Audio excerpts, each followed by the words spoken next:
The pick is in. With the 14th pick in the 2026 NBA draft, the Charlotte Hornets select Hannes Steinbach, a big man out of Washington. A reminder that Locked On NBA Draft Night is brought to you by Indeed. Go to Indeed.com/podcast and get a $75 sponsored job credit. Need to hire? This is a job for Indeed sponsored jobs. Terms and conditions apply. I'm Wes Goldberg, joined now by Doug Branson, the co-host of Locked On Hornets. Doug, what should Hornets fans know about Steinbach here? Steinbach is a dirty work player, somebody that I think, just mentality-wise fits exactly what Jeff Peterson and company want from players, in terms of Hornets DNA, the makeup of the kinds of players that are going to be successful. In Charlotte, he has a stamp of approval from one Dirk Nowitzki. So, it's tough to go wrong when you're talking about a guy who's covered by a legend like that. Steinbach is an amazing rebounder, one of the best, if not the best rebounder in college basketball last season for Washington. And the Hornets, they have players that can offensive rebound. They have players that can defensive rebound a little bit. They struggled to find that complete rebounder, and I think they found one in the draft here with Steinbach. I think he adds physicality. He adds touch at the rim, which the Hornets have struggled with for many, many years in terms of finishing at the rim percentages, rim efficiency. All of that has been a struggle for the Charlotte Hornets. So you get a guy who can come in and help you immediately in that department. He's a guy that played the 4 and the 5 in college. Obviously, there in Charlotte, you have Miles Bridges, you have Kalkbrenner, you have Moussa Diabate. How does Steinbach factor in, and what kind of playing time could he perhaps expect right away?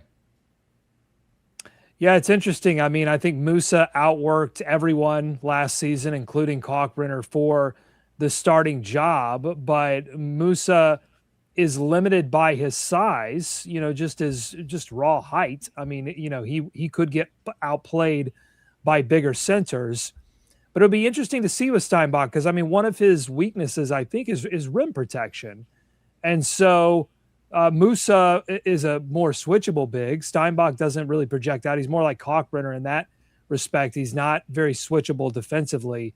So it will be interesting. I don't think the Hornets are done upgrading their front court, so that's a little difficult to answer, like how much playing time, where will he slot in the rotation. I would not be surprised at all if the Hornets were to make some deals in the summer to acquire even a starting caliber center and then mix in Moussa, Steinbach, Bridges, Kalkbrenner, Grant Williams into a front court rotation that is starting to look more NBA ready than it has in many, many years.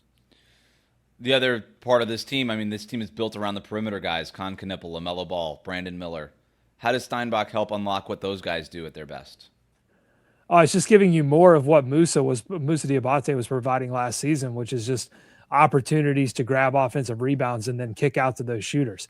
So much of the Hornets offense was derived on second, third, fourth, fifth chance opportunities when you were talking about Moussa Diabate just dominating the boards. So you throw Steinbach in there, and whether he eventually grabs a starting job or he's coming off the bench, he is just going to help get that ball out to those shooters for more open looks. So that's only going to help that offense. Plus, I think he's got a solid pick and roll game. So if you pair that with LaMelo Ball, if they bring back Kobe White, just pairing him with those players, I think, is something that's going to open up something different than what Kalkbrenner gave you, which was, somebody that could really clean up opportunities at the rim for misses from guards.